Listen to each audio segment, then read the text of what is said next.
नमस्कार दोस्तों, अरु लीगल एकेडमी में आपका बहुत बहुत स्वागत है। आज के सेगमेंट में बात करेंगे कि अपनी संपत्ति से किस प्रकार से कब्जे को खाली करवा सकते हैं।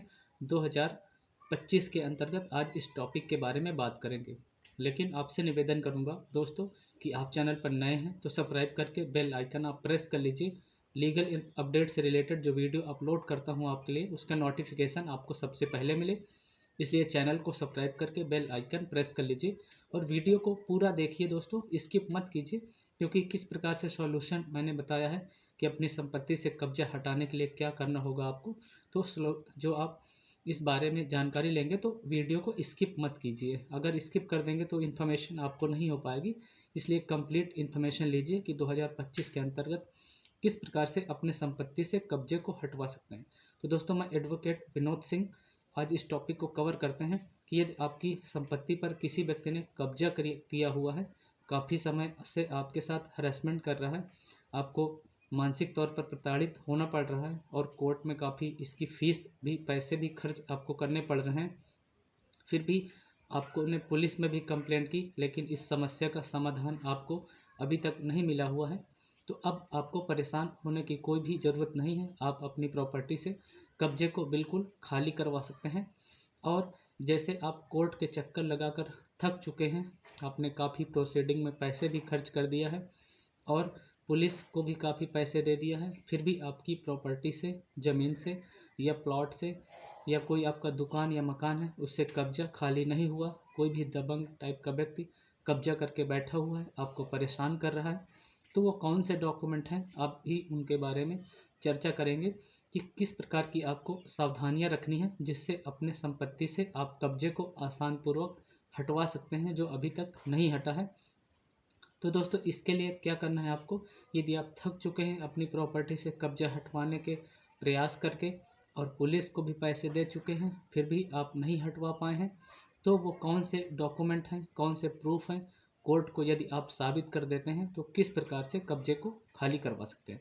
तो दोस्तों, इसके लिए आपको करना ये है कि आपको परेशान नहीं होना। आपको 31 जनवरी से पहले पहले आपको अपने कब्जे को हटाने के लिए वो डॉक्यूमेंट आपको लगाने हैं सबूत के तौर पर, जिसके वजह से कोर्ट बिल्कुल ऑर्डर कर देंगे और आपका कब्जा संपत्ति से हट जाएगा।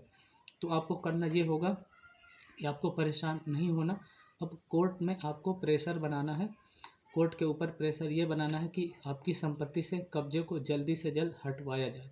तो इसके लिए जैसे आप सारे जो सबूत हैं उनको इकट्ठा करना है।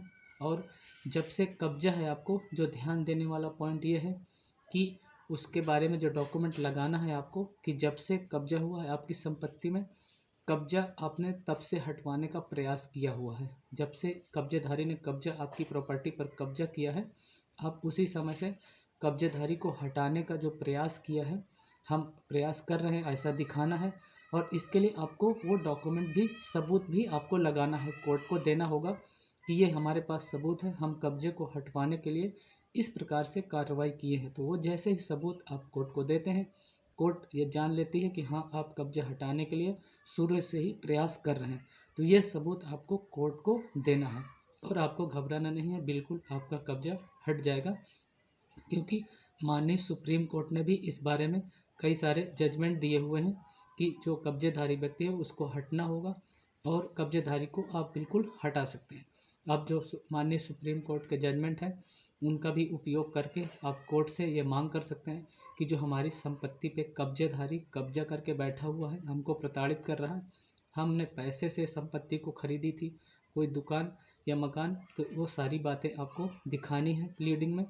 और इसके बाद ये भी दिखाना है कि जैसे आप कब्जे हटाने का जो प्रयास कर रहे हैं वो उसका डॉक्यूमेंट देना है।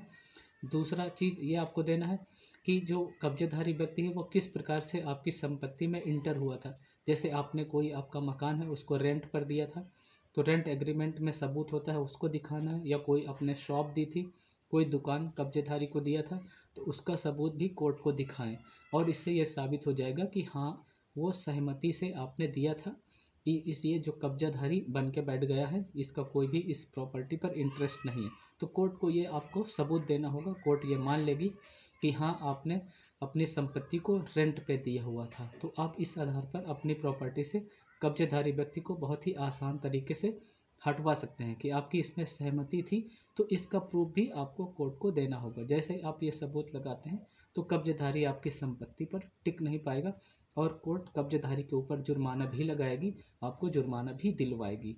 तो आप ये टारगेट बना लीजिए कि 2025 में जनवरी के अंतर्गत हमको कब्जेधारी को कब्जे से हटाना है। तो यह सारे सबूत आपको कोर्ट को देने होंगे और कब्जेधारी को आप बिल्कुल अपने संपत्ति से हटवा पाएंगे। तो माननीय सुप्रीम कोर्ट ने भी इस बारे में जजमेंट दिया है कि कब्जेधारी जो व्यक्ति है वो संपत्ति का मालिक नहीं बन पाएगा, उसको संपत्ति को छोड़ना पड़ेगा और उसको जुर्माना भी देना पड़ेगा, जिसकी ऑनरशिप जिसकी संपत्ति है उसको, क्योंकि उसका काफ़ी लॉस हुआ है। तो दोस्तों इस प्रकार से प्रयास करेंगे तो बिल्कुल आप संपत्ति से कब्जेधारी व्यक्ति को हटवा सकते हैं। तो उम्मीद करता हूँ आपको लेक्चर ज़रूर पसंद आएगा। अच्छी लगी है जानकारी तो लाइक कर दीजिए, चैनल को सपोर्ट करने के लिए सब्सक्राइब करके बेल आइकन प्रेस कर लीजिए और वीडियो को ज़्यादा से ज़्यादा लोगों के पास शेयर कर दीजिए। मिलते हैं नेक्स्ट वीडियो में, आज के लिए इतना ही। Thank you so much watching for this video. Stay connected. जय हिंद एंड जय भारत दोस्तों।